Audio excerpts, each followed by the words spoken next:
Okay, welcome, ladies and gentlemen. This is Jock. I am the editor of TOSP. I'm also the president of the ASSMPI and the founder of Afterlife Connect, which is a new online platform for mediums, grief counsellors, experts, and churches, spiritualist churches all over the world.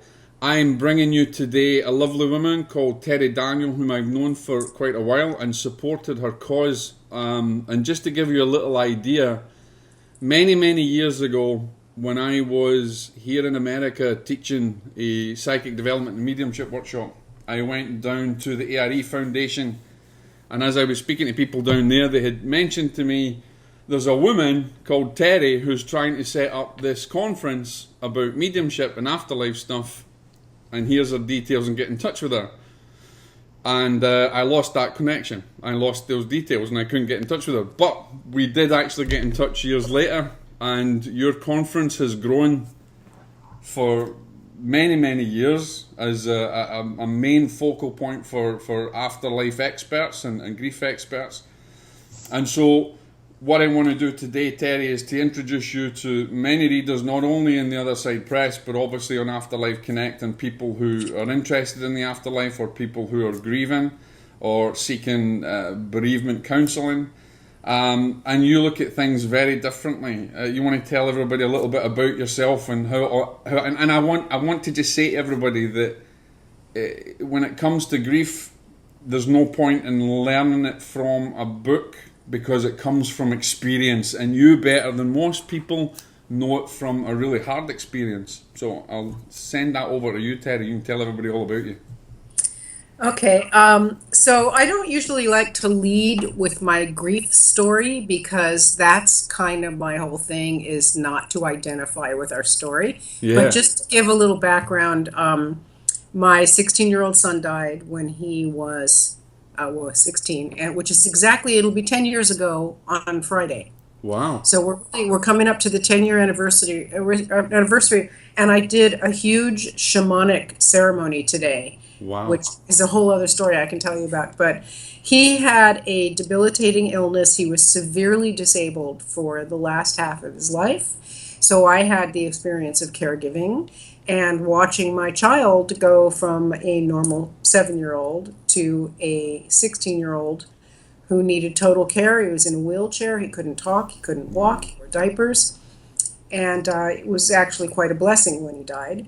And all through that period, I was doing deep spiritual study, deep meditation. I was working with a teacher who was an incredible channeler, who brought me amazing guidance. And the short version of that guidance was that, my son and I had a pre-birth agreement, of course, to come in and do this work together, and that after he died, I would be launched into this new path, and he would be helping me like the man behind the curtain in The Wizard of Oz.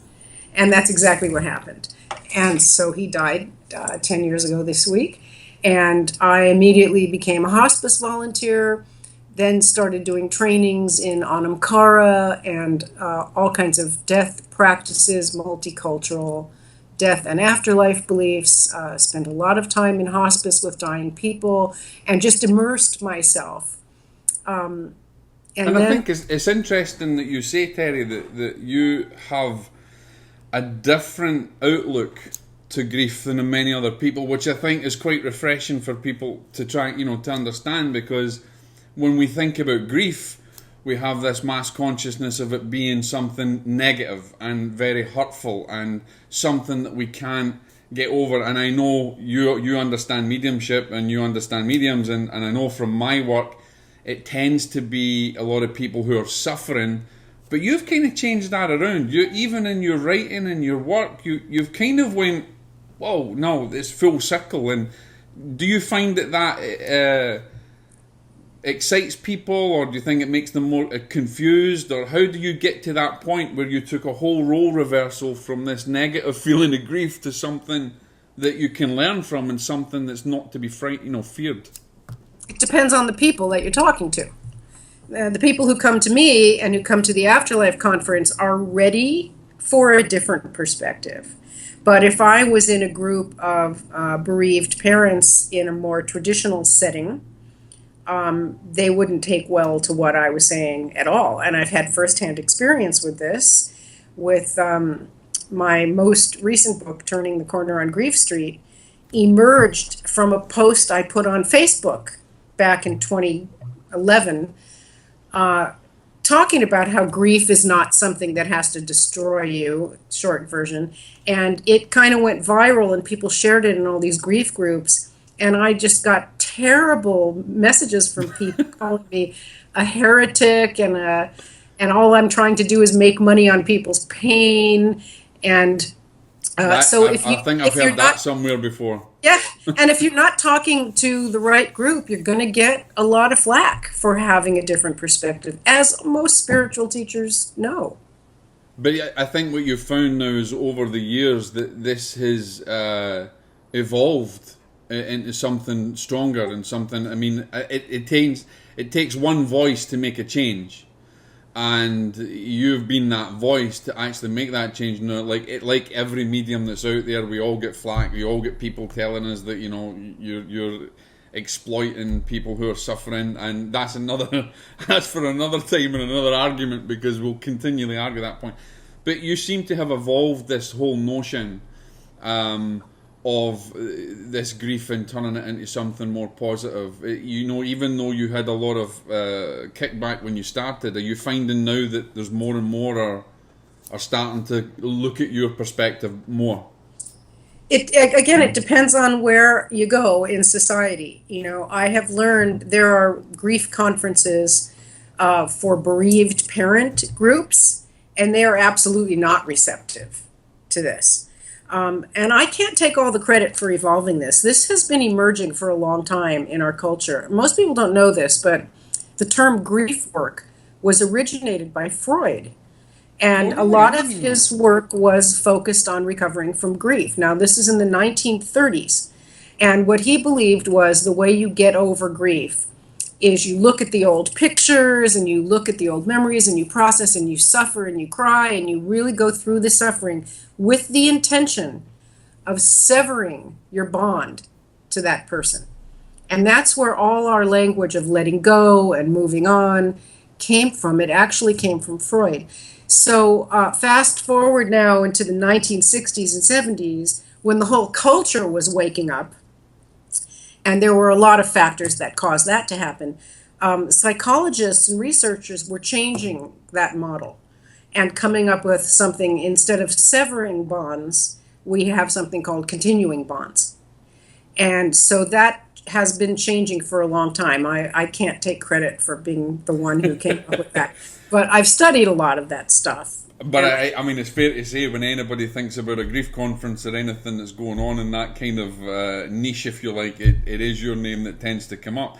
Do you also feel, Terry, that you have a lot of pushback from religious organisations or religious people who have a heavy religious belief? Because obviously, in every religion, it's the old bugbear that we're going to talk about. In every religion, we have different concepts of grief. We have different concepts of the afterlife, and we have different ways of dealing with it. How do you encompass all that, or how do you deal with that when you come up against that issue? I've spent the last 7 years in school getting 2 theology degrees. That's how. I was waiting on that. You sacrificed 7 years of studying it all. 7 years and $100,000 in student debt. And I did it exactly for that reason, because I knew I would get pushback from religious groups. So I decided to become more educated than they are so that I can have that knowledge and talk with them. I have a neighbor who lives across the street from me that I'm very friendly with, and he's a evangelical Christian. Oh, right. And sometimes we get into arguments, but he's very respectful because he knows that I know more about his religion than he does. And he even said to me the other day, "You know more about Scripture than most Christians." And I said, "Yeah, I do, because I actually studied it from an academic and analytical viewpoint." Right. And so this guy, he just backs down, because Because I guess when it comes down to scripture, Terry, you can look at it even from a non-religious perspective. You're looking at it from all aspects, and I suppose you can even look deeper into the symbology and the actual meaning of something, whether it be a parable or whether it be something that's trying to teach you. Because I think the biggest issue that we face is people who think they know religion, and even religious scholars tend to be tunnel visioned in that one particular path and don't look wider. So a Christian will be focused primarily just on the Christian vision and will not venture out into anything remotely different. And so I tend to, obviously with you having a wide encompassing knowledge of it, then you're obviously able to deal with that, better and a lot of the questions that come up. Because, from people that I've met, there's no wavering. That is it. And they take the Bible literally. And they don't understand that there's a lot of hidden symbology that means something. A bit like, Angels and Demons film with the little symbols and things like that. So have you gone right into the whole aspect of what it could possibly mean? Something would mean something different to somebody else in regards to how something is portrayed in the Bible in terms of grief. I mean, there's two ways of studying the Bible. One way is called devotional. So you study it as worship and devotion, as if it's the Word of God. The other way is called historical critical, which is the way, in my opinion, the good scholars study it, and that's what I've done. So in that kind of study, you look at stories like, just to give you an example, so Cain and Abel. Cain kills Abel, right? Kills his brother. What happens to Cain after that? Most people don't even know. He leaves and he goes east of Eden to the land of Nod, where he meets a wife and becomes a builder of great cities and one of the fathers of one of the tribes of Israel. So you can take that story and analyze it like, oh, he went, you mean there were other people? There were other people living right next door. And this is how you analyze, and you realize that particular story, the story of creation, was just one tribe telling its own story of itself. It's not exactly. It's a perception issue. It's a perception. What a perception is at the time. You have to know about writing. I mean, the people who wrote these things were writers, and they used literary devices and mythology, just like anybody writing a story today. And it's mythology, and mythology doesn't mean it's false or made up. It just means it's symbolic. It's different. Language and symbolic visuals to tell a concept that's difficult to tell in words. And I think in the language of the time as well. I mean, I know from even my studies that ancient Aramaic, certain words are completely misconstrued in the modern language now. I mean, for instance, the word virgin meant unwed woman, and rather than the Catholic faith, it's totally a woman without sin and everything else, and that's not quite the case. So you have massive changes in the wordage, in the way it's written and stuff. Exactly. That's exactly right. Do you find that you tend to deal a lot more with religious scholars these days as well? I mean, because you've done, I've read some of your papers. We've got one of your papers that is printed in our journal. There's obviously a very clear depiction of how you look at things, but do you tend to think that your one way is accepted? Can you get other religious scholars to accept your perception or your understanding? Absolutely. Depends who they are, of course. We have Bishop John Shelby Spong spoke at our conference last year. You're a massive fan of him. He's amazing. And he's coming again this year. And he's, a retired Episcopal bishop, and he studies the Bible the same way that I'm describing. There are a lot, John Dominic Cross and Marcus Borg. There are so many wonderful scholars out there. I mean, what Spong says is that all that biblical literacy stuff is on its way out. Atonement, theology, sin, and salvation, it's on its way out. I think it has been for quite a while. I think we've in the turn of the last century, we've started to see that's actually happening. Yes. And there's a lot more has been widely accepted. I mean, here's the other thing that I want to bring up with you is you're a very big supporter and practitioner of the shamanistic way of doing things, which, when you look at your biblical and theological studies, seems to be a complete reversal again to that. But do you find there's a parallel? Oh yeah. Well, because it's all one. It's true. Everything's parallel. I mean, it's not even parallel, it's circular. So, shamanism is the earliest form of spiritual interaction that human beings have ever had. It's really simple. You go back, 100,000 years, and you have a human being that picks up a stone and imbues it with power and makes a ritual around a stone. I mean, that's what shamanism is. All the religions were based in that. And so I could look, and that'd be a great idea for a thesis, look at rituals in the Old Testament and Wouldn't find it? their shamanic roots. And shamanic basically means, that you see spirit in everything, and Native that Americans. the whole universe is alive. So there's spirit in the animals and the rocks and the elements, and you can commune with those spirits. Well, the Old Testament prophets knew that. Jesus knew that. Muhammad knew that.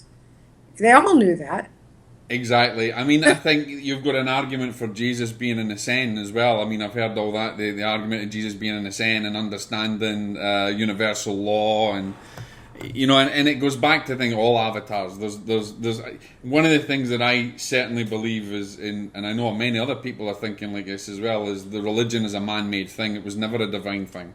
It's been Yes. never. There's never been a divine, and that's my perception. There's never been a divine element to it, but what man has brought into it, based on the perception and his understanding. But effectively, religion is a man-made issue. I mean, it was made by man. Shamanism, again, has probably. I wouldn't even think of that as a religion. It's the basis is universal spirituality. It just doesn't seem to have any governance by creed or dogma or anything, whereas religion seems to have evolved through political power and struggle and everything else. So it's interesting, and I think there's a lot of people follow it, but to me it's just a man-made thing, and I've never, and I was brought up a Roman Catholic. I was in a monastery. I spent times with monks and nuns and priests, and Yeah. Well, you defined it very well. I mean, it's always a thing. How do you define religion versus spirituality? But by saying, religion has creeds and dogmas that are non flexible, and you have to believe them or else. and That's a that's good definition of religion right there. And I think when going back to the whole aspect then of grief and bereavement, I think religion has a lot to be played with the fear Yes. aspect of grief and bereavement. Because I know that you've come up against that, and I have. I mean, I've lost count of the times when people have thought, I've lost a son or a daughter, suicide, have they gone to hell? And that's the question that they have. You and I look at that completely differently. But obviously there's a massive fear to people who lose loved ones because of a religious dogma. Yeah, well, religion, in my experience with clients and people, causes so much more pain for people in bereavement.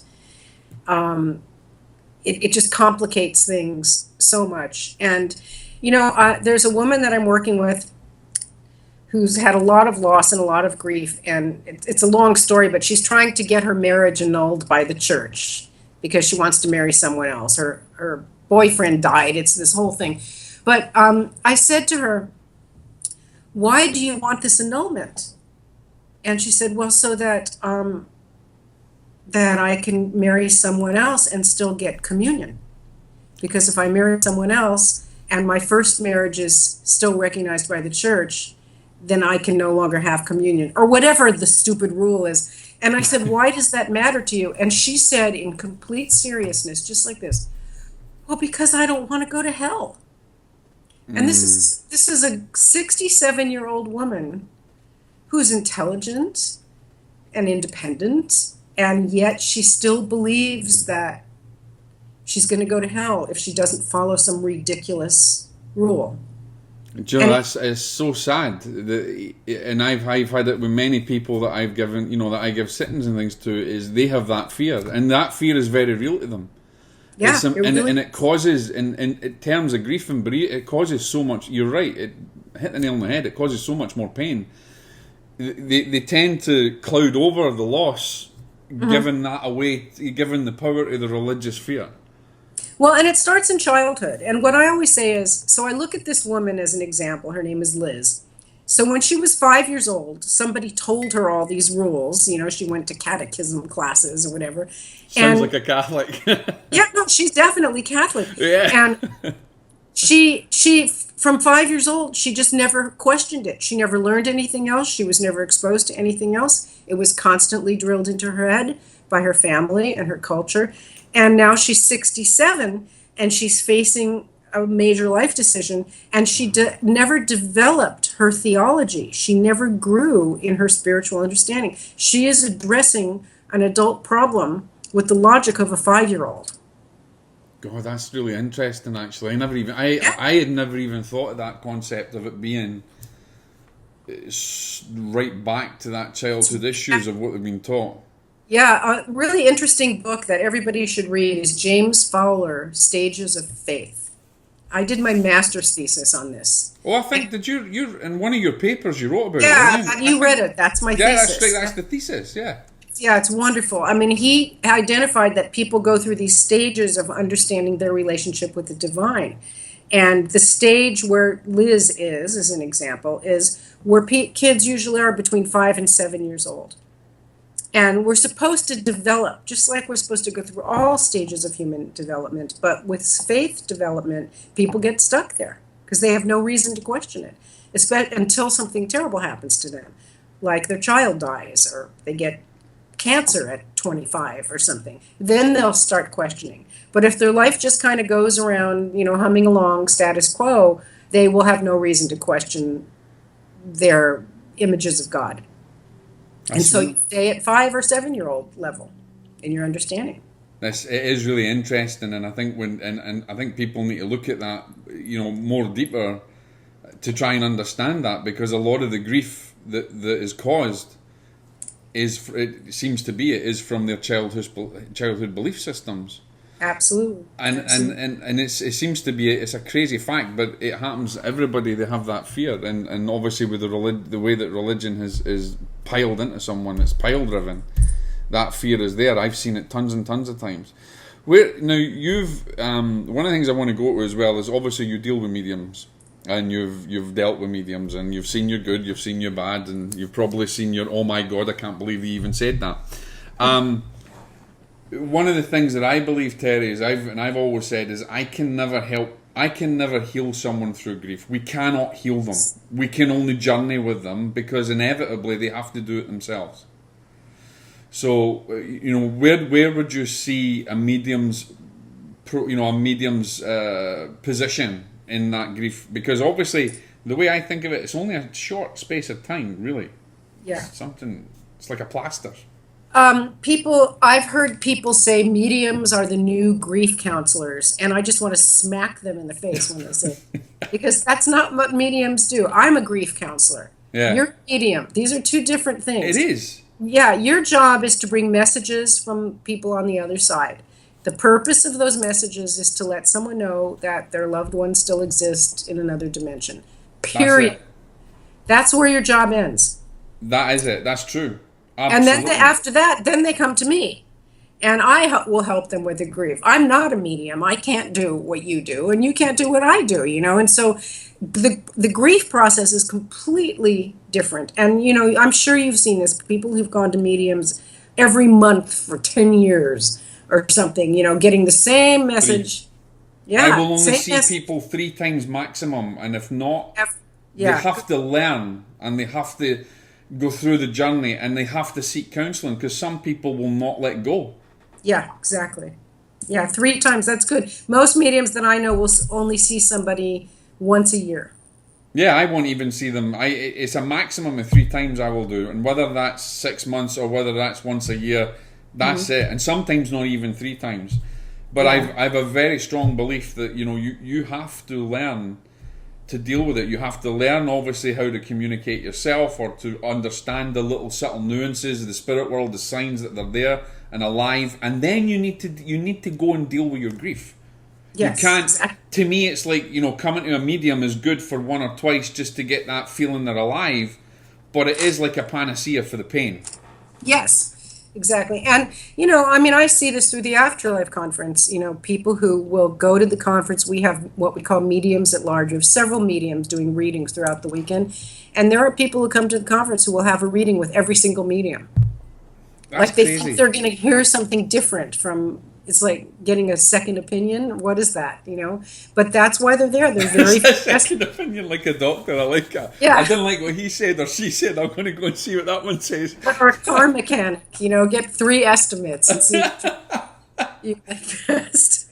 And this is one of the reasons why, when I developed the platform that I introduced you to, which is my own personal project, that I really wanted to bring grief counselling into it, because we don't. I mean, here's the thing: it's a shame, and I'm going to admit this. Maybe I look at grief counselling differently, a bit like yourself and bereavement. A lot of mediums and a lot of these professionals don't. They don't see you as being in their league, and they don't see you as being an important part in that process, which I do. I see is very important. The medium is a plaster over a wound. Then the wound has to heal. You need to go and heal it. So, I don't think that grief counselling or bereavement counselling gets the attention that it really deserves. Yeah, that's true. Well, grief counseling generally doesn't work. And this is a good segue to what I do, which is very different than grief counseling, because I bring shamanic work into it. Again, going back to academics, there are studies now that show that going to a grief counselor doesn't really help. It helps. There's like all these things you have to do with grief. One of the many things you have to do is accept that the loss has happened. You have to be able to talk about it because you need to feel heard. So having a grief support group or a counselor one-on-one talk therapy allows the grieving person to feel that their story is being heard. It's important to tell your story, but it goes so much beyond that, and traditional counseling does not provide anything beyond that. So you can go to a counselor every day, every week, and tell your story over and over again and talk about how bad you feel, or you can go to a group and do that. And a good counselor is going to give you something practical to do. But most counselors are not trained for that. They're trained to just listen. And I think there's a big division there, Terry, as well. I mean, they're trained to listen, but they're trained on theory. And a lot of these counsellors actually don't have experience. They haven't faced grief and loss. Yeah. And so they're just, well, this book says this, and this is what we should do, and this is what, whereas it's not. You've got to really experience it. And I think you have experienced it. There's many other counsellors, grief counsellors experience it, and that's how they can have some sort of empathy with the person to understand that loss.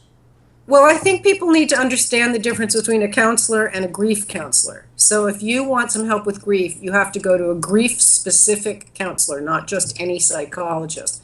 Usually people who will go into grief counseling as a profession are doing it because they've had a grief experience. So that's why it's really important to get someone who does specific grief counseling. However, what's missing from traditional counseling is the spiritual piece. And so so what I add in is, meditation, visualization, ritual, shamanic work for clearing energy that's stuck. That's what I do in my grief workshop at consciousgrieving.org. I do this workshop where we spend 4 hours doing processes. We do an art therapy process. We do ceremony and ritual to move the energy through the body. There's a guy who does grief yoga now. That's what we need, is to take When I read that, I was quite shocked. I was kind of, wow, this is grief yoga. Never heard of that. But obviously, it's just another way of making it work.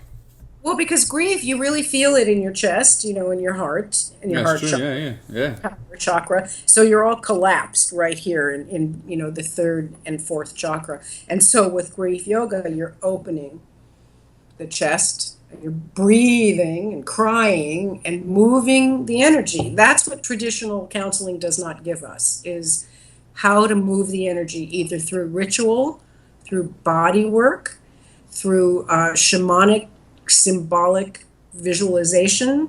And so that's the new way to do grief. How can you explain? And for I'm sure that there's going to be loads of people that are suffering through grief that are going to be watching this. Is how give me some examples of your successes with people who have, because there's a lot of people who just they're stuck in their grief.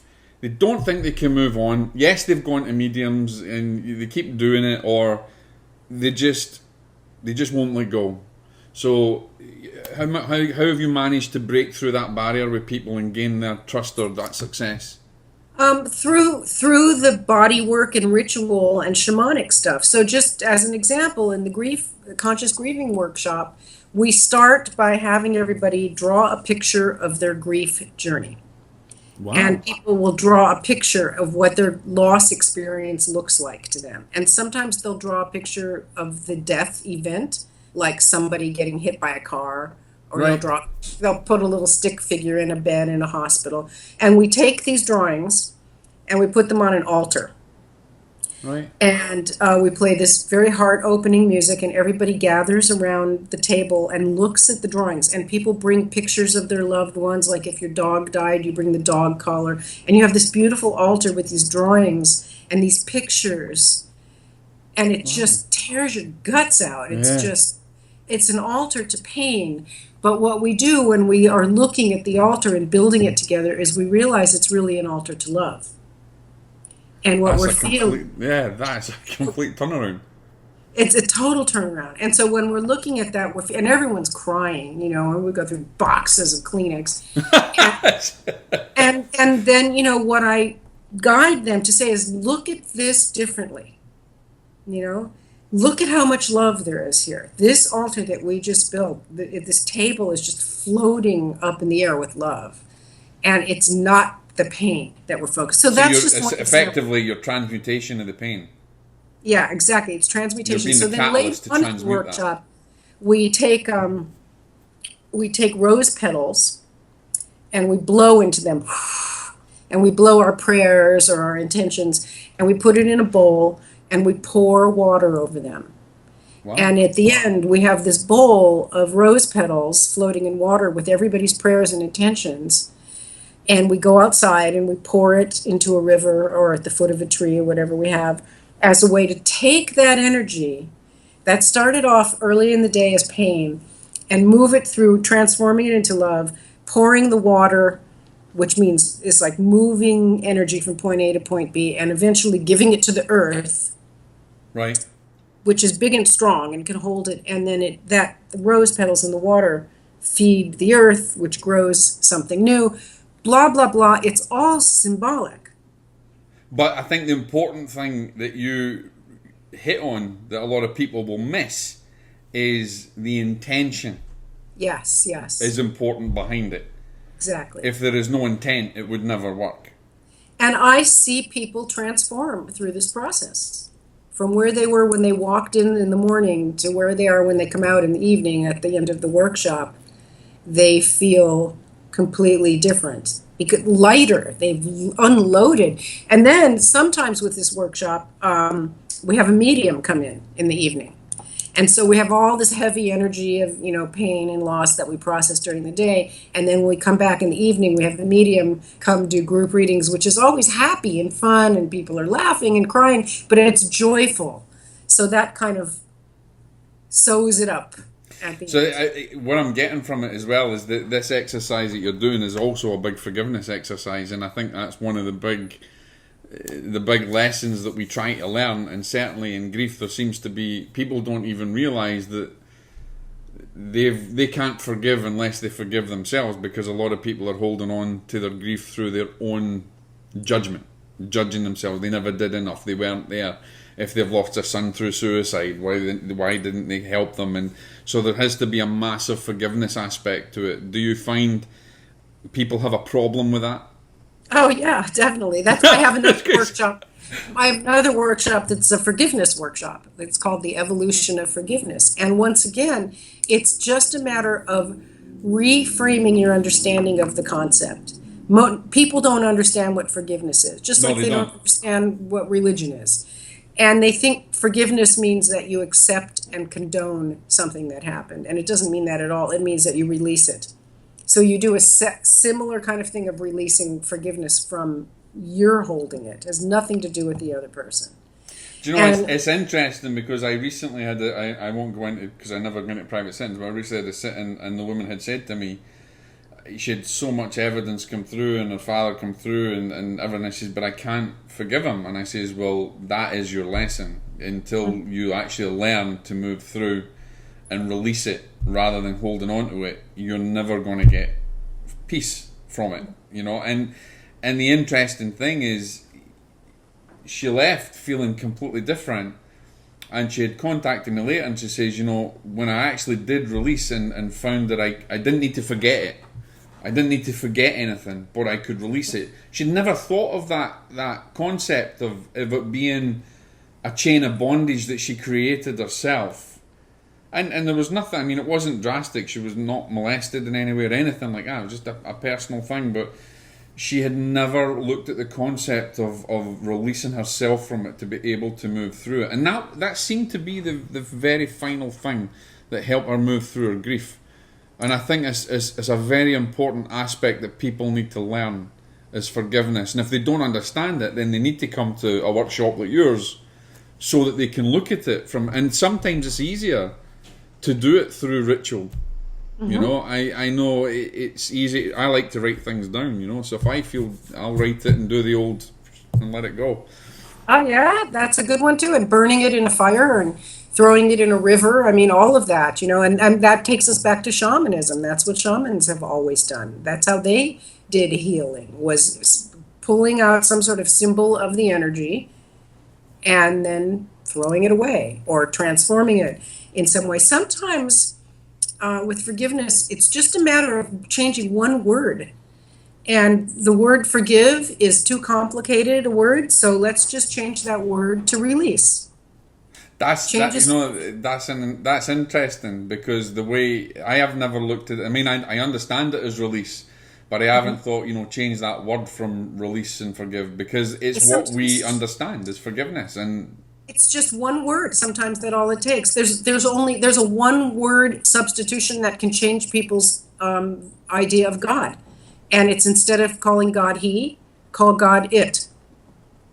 Changes everything. It does actually, doesn't it? And when you think about the language, if you say he, God, he loves us, he created the world, he is love, you would just say it. It loves us. It created the world. It is love. And again, you're not personifying it in any particular, you know, You're not humanizing it. You're not humanizing it. And so that takes you away from this idea of God as a man in the sky who has opinions and behaviors like human, and you realize it's an energy. It's not a carbon copy of a human being. And of course, when you look at the whole aspect of God or divine creator, and you go back to the Old Testament or the New Testament, you see two very distinct, different beings. You see the God of war and retribution, and you know, he's pretty pissed off at people and he's going to get them if they don't do what you're told. And then you have the love and and there always seems to be that contrast. And even in the modern day, there's that contrast. We tend to even fear God than we do accept him. The idea of God is always changing and always evolving, as it should. And so this is, you know, when you talk to biblical fundamentalists, they are really stuck with that one idea of God. And when you say to them, oh no, the image of God is always changing, they go, no, it's not. This is God's word. This is what God said. But what they don't realize is, in their world, the image of God has changed too, just from the Old Testament to the New Testament. So right there you have evidence in their world that the idea of God is changing. It just changes very slowly. How does your friend Bishop Spong see that? Does he actually embrace that? The evolutionary change of God? Oh goodness, yes, that's his big thing. Is it really? Yeah, I mean, one of his books is called Why Christianity Must Change or Die. So that's the title of one of his books. Take a note of that, people. His books are so great. This one just happens to be sitting right here on my desk, Bishop Spong. Yeah. Reclaiming the Bible for a non-religious world. Excellent. I like him.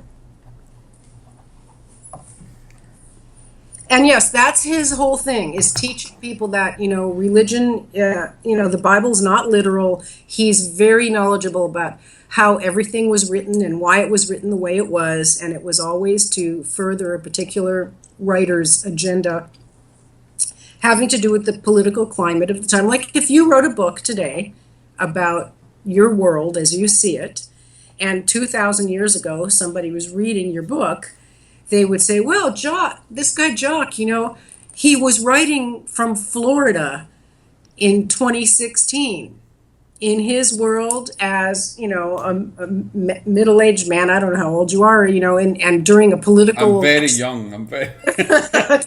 but so what you would do if we were studying your book, we would say, what was happening in his world? What was the political climate at the time? Where did he live? He lived in a town that was very conservative. There was an election going on with a maniac running for president. He came from Scotland and lived in America, and he was raised Catholic. All these things would affect how you write and how you see the world.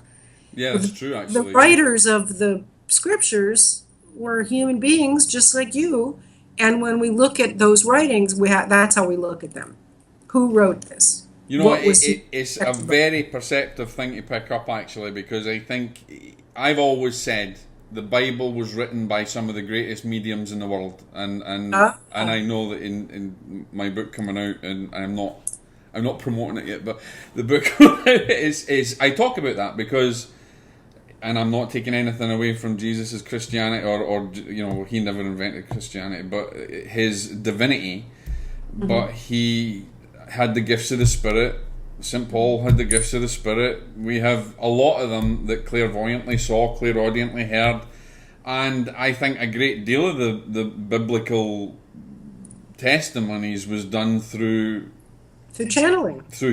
And when we go back to those thousands of years, let's face it, the temples were run by trance mediums, which they called speaking in tongues, but it was basically trance mediumship that the temple priests were doing at the time, and that's all that's all changed. So it's interesting that their environment and their perceptions are based on everything at the time. But I think also we're starting to come full circle. There's an element of it that's starting to come around again,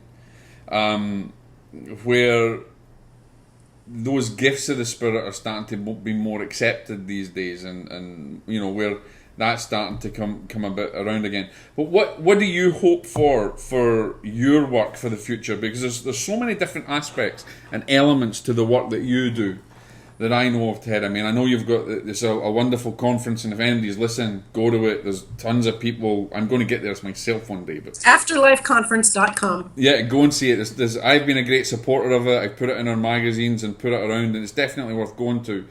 And one of the few conferences I would say where it's balanced, It's something that which is why I've supported it. But what do you hope to achieve in your work now, moving forward over the next so many years? Because you're reaching out to so many different people. Well, my hope is that the Afterlife Conference will continue to grow. We get between 300 and 400 people a year. I would like to have 3,000 or 4,000 people. I'm still in school. I'm getting my doctorate. So in 2 years, I'll be done with that. And I want to teach death, dying, and bereavement to undergraduates in college, so that we'll have a new generation of young people coming up who have a different perception of loss and grief. And I know I want to, from our ASSMPI point of view, I want to speak to you about our chaplaincy and, teaching reverence to deal with this, because reverence, I don't even like those names, to be honest, but the people who are becoming ministers and ministering to people, even through, because I believe in a lot of our work as mediums, it's not just about giving an accurate message or a reading. There's so much more to it. And so we need to learn so much more to it. And there's an aspect that we need to understand grief and bereavement a lot more than we do. Because at the moment, no matter whether it's an SNU medium, an ASSMPI, an ISF, whatever organisation it is, we tend to be tied down to this whole aspect of life after death and that's it, but we don't think of that actual process or the bereavement process. And I hate it, really, when mediums say, you come for a reading and I heal you through grief. It just does my head in. It's not a good thing. If you ever hear of a medium who says that, let me know, because I will never have them at my conference. I've met a few of them. There's loads of sites on there where they say, heal yourself through grief. It's just one of my pet peeves and pet hates. But as I said, mediumship seems to be a panacea for the pain for a lot of people. But your work is very important. It goes beyond what we do. It also encompasses what we do. Do you feel that you're actually changing a lot of people's views and a lot of people's opinions on grief? And, as you see the changes in people, that seems to be expanding and exploding even more. I don't know the answer to that. I mean, because I don't know what happens to people after I work with them. If they send me an email or I see them again, and they tell me how much it changed them, yes, I hear that from people a lot. But that would be a good research to do, to look at that. Yeah, but I mean, the people at the conference, I get fan mail and, testimonials from people all the time. But, there's probably been, 5,000 people have come through our conference in the last 7 years.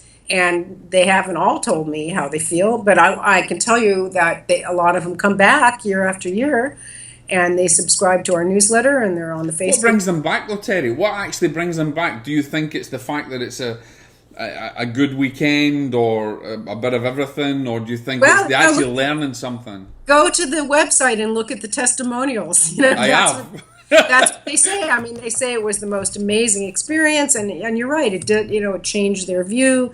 It freed them from their limited perspective on loss. It taught them how to open up their own conduit. So I guess the answer to your question is, yeah, people do change. I don't really pay a lot of attention to that. I guess I just assume that they do. That's a very humble thing to do, obviously, is to just get on and do the work. And I never even think about that, and no one's even asked me that question before. Now they think about it, but yeah, I guess typical Scotsman. I'm always come up with something different. Oh, it's perfect. It's great. But obviously, there's and you've written a number of books, haven't you? So tell people about your books, because you've got where they can learn. I know there's Grief Street, and then there's the one before Grief Street. There's 3. The first one's called A Swan in Heaven, and that's about my son and his death and our after-death communications. The next one's called Embracing Death, A New Look at Grief, Gratitude, and God, and that covers everything that we've just been talking about. And Turning the Corner on Grief Street is particularly about re-envisioning grief. And I think each one has shown your own growth. Because you've obviously grown massively through not only your studies, but from that one time where, down in the ARE where they had mentioned your name, you were hoping to put a conference together. You really have grown over the years yourself. Yeah, it's been an interesting amount of years, too. The conference is going into its 7th year. It's very interesting how the cycles have come. I came to Oregon and I started this work 10 years ago, right after my son died, and Thursday will be the 10-year anniversary of his death. And the 7th year of the conference, everything is just packaged perfectly. I don't want to go too much onto your own personal losses, because I know as a medium, and another little thing that I hate is when mediums are telling people how the person passed. Sometimes that creative visualization can cause more grief than actually healing them. But I don't want to but what I want to say is there must have been a time where, Terri Daniel, you lost your son. What was the catalyst? I know he was the catalyst for you changing it, but what then made you think you're going through the process, you've lost your son. What made you think, that's it, I'm going to dedicate my life to healing people, well, not healing, but teaching people about grief? What was that awakening for you? It was really, well, first of all, I was always a spiritual person, so it's not like the spiritual piece just came out of nowhere. I've been this way since I was 12. But what it really was, Jock, was the process of death.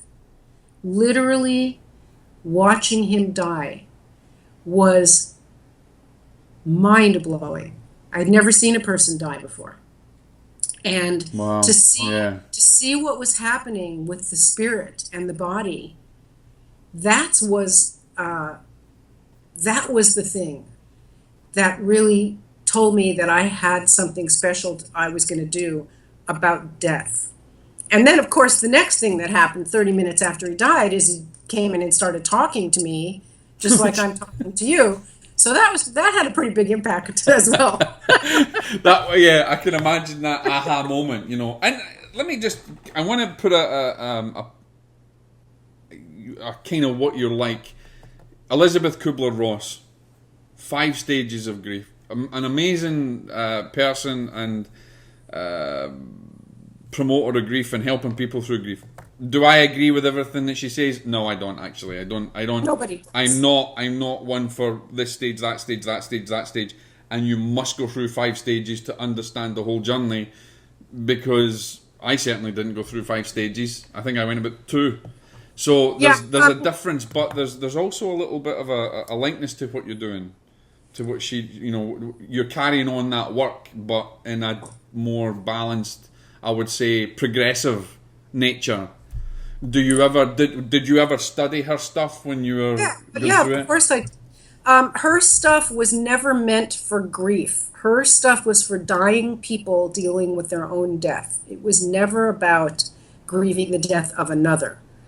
And it got so popular and everybody misunderstood it, and it became this cliche about these 5 stages. She never intended for it to be that.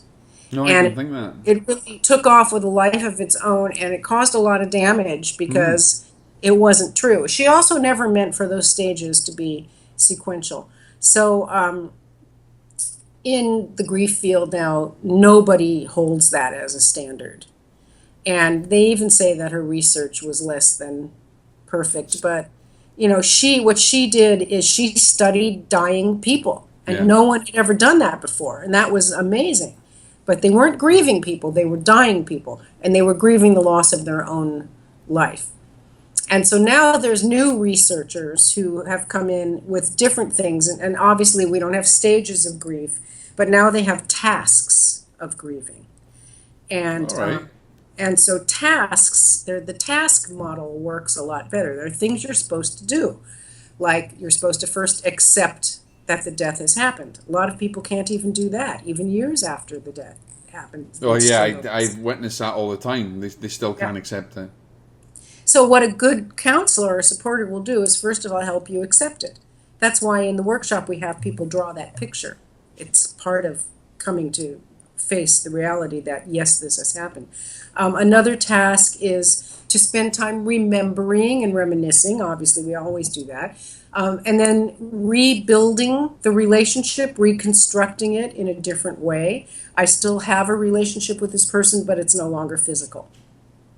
And I think that's a hard thing for them to accept, because, and then colleagues even I know within my own organisation still have issues with accepting that physical loss. Yeah. Well, you know, the academic grief community now is beginning to accept that. And they're saying reframe the relationship. It's not over. It just has a different form. And so, you know, the academic grief world does accept that. Now, mediumship, I don't think they're quite there yet. But are you saying we're behind the times? Well, I mean, no, the grief researchers, they now accept that we have a continuing relationship, but they haven't even begun to address that we can talk to the person or the person can talk to us. So they are behind the times in that way. We also now, because we have an internet and we have a multicultural world, we can learn from other cultures. Back in Freud's day, or in the 50s and 60s, we didn't know what Muslims did and what Hindus did and what Chinese Buddhists did. We had no idea what other cultures were doing. Now that we have so much exposure to other cultures, we see how they handle grief and death. And that's changing a lot. In China, when someone in your family dies, you build a little altar to them in your house, and you keep it for a minimum of a year, and you put food on it for the person and flowers, and you talk to them. You even put money so they can have Yeah. money for their journey. And they know that they don't really need money, but it's just symbolic to keep the person's presence in the home And it's and not very cut it off. similar in Japan. In Japan, they invite them to dinner. Yeah, so now that we know that other cultures do this, that we didn't know this 40 years ago. 40 years ago in America, we didn't pay any attention to what other cultures did. We had very little access to that information. And so now that's helping a lot. That's helping us open up our ways of doing things. I do We're like also, I do like the whole idea that you say of tasking, and yeah, that is completely different to a lot of people than the older ways of dealing with it. yeah. Google the tasks of grieving, and you'll see today's contemporary researchers who've developed that concept. A guy named Warden, Worden. I can't. I don't want to give you the wrong information, but just look Yeah, up. I'll find it. Do you ever look at Google Scholar? Not often. I don't have a great deal of time, but I often try to research when I've got time. But I Yeah, don't look at it's a different branch of Google called Google Scholar, and that's where you'll find a lot of stuff on the tasks of grieving. I tend to use the Edu site that I'm that I have your papers on. I tend to use that. Yeah. Yeah. There was another thing. What is it? Oh, another thing that we've learned from having a multicultural view, now that we have mass media and television, and we can see pictures of villages getting blown up and mothers screaming over the bodies of their children in Syria and starving people in Rwanda. We never saw this Now we 50 see it. years ago. But now that we see it, it's also opening up our consciousness to grieving differently, because we realize there's a wonderful researcher who did a book called The Other Side of Sadness, George Bonanno, who says, we're so spoiled in America that this is going to sound terrible, and a lot of people are going to hate me saying this, but if our child gets leukemia and dies, it's just devastating. It's the end of the world, and we think it's just the worst thing that could happen. We have no reference to what it's like in Syria, where all 5 of your children have just been blown up in front of your eyes. And we're so arrogant. Absolutely. Yeah, Yeah. I agree. And so we don't know how to be resilient. So I think going back to that, there's almost an element of a selfishness in grief. It is, yes. It's selfishness and it's arrogance. It's Western arrogance. And this gets into a whole other bunch of stuff about the assumptions we have about ourselves. Yeah. I'm special. I'm a privileged white person. I have a job. I'm educated. I'm a Christian. Whatever these things are that people believe will protect them from pain is a big illusion and a big assumption. And now that we are able to see what happens in other cultures where they don't have those assumptions, we learn that our way of grieving is really whacked out. And I think other cultures also, though, because of the upscale of the internet, they're starting to question, because I go back to an example where an Indian gentleman had contacted me. He'd been elsewhere. He'd wasted a lot of money in readings, but he contacted me, and he had a sitting with us, and his grandmother, etc., came through, and he was very, very close. This is like a mother. In India, they're so close in family. Mm-hmm. But they have and he contacted me and he says, "Jock, can I ask you a question?" Well, go ahead. And he said, they have I don't know whether it's in Sikh or Hindu, but they have a ritual. And I don't want to be too graphical because it's horrible, but where they do something with the skull, and I'm sure you've heard of it, where they crush the skull and stuff at the end of it. And he said that's part of their culture, is releasing them. Uh-huh. But he had such a hard... He said, now that I've learned so much and I've experienced the reality that she's alive and I can I'm finding it difficult to even accept that into my culture. I can't... Mm-hmm. I'm supposed... Because I was the head of the family, he had to go and do the actual ceremony. Yeah. But he couldn't. He had a problem with it because he had learned so much even from our side of things, or from understanding there was life after death and that he could communicate, and these experiences which made him not want to he was questioning his own. Well, this goes back to the thing about, images of God and practices and rituals are supposed to evolve. So that ritual, as people from India come over to America and assimilate, and there's a cross-cultural exchange, those rituals will disappear and new ones will come in. That's always happened. I mean, there's so many rituals that we don't do anymore that we once did because nothing stays the same. Everything changes. Well, that's a constant. That's one of the serious truths of life, isn't it? Everything's changing. Yeah. Everything's nothing always stays the same. Yeah. I've always been a believer in there's no such things as mistakes. There's only missed opportunities for growth. We don't. Yeah, I don't even think they're not even missed opportunities. They're there. You might not recognize them. I guess that makes them missed opportunities. it's kind of missed opportunity if you don't see it. Yeah, but it's we're coming up on an hour. I want to finish off really on a high, and I'll just say for people that I could go on here. We could talk for hours on grief and bereavement. It's one of the things that I'm quite passionate about myself. But really, let me just say to people who are listening, a medium can only give you a little bit. You need to continue your grief journey, and you need to continue in dealing with that, that grief and that bereavement. How people can come into your workshop, they can go on your website, and where do you see the value for people in your workshops? Where do you actually see the value, what you've witnessed people changing or dealing with their grief? There was a lovely story where you had your dog at your workshop recently, didn't you? Yes, I did. And you yeah. And so there's an element. In fact, I'm not going to finish now because there's an element of the grief that you learn through that. People grieve their pets. Mm-hmm. But at the same time too, you have a healing aspect of bringing the dog in to someone who's really grieving. Tell us about that, because obviously that's a very important thing. Well, I'm trying to train my dog to be a therapy dog for grief, and I brought her with me on this little tour I did last month.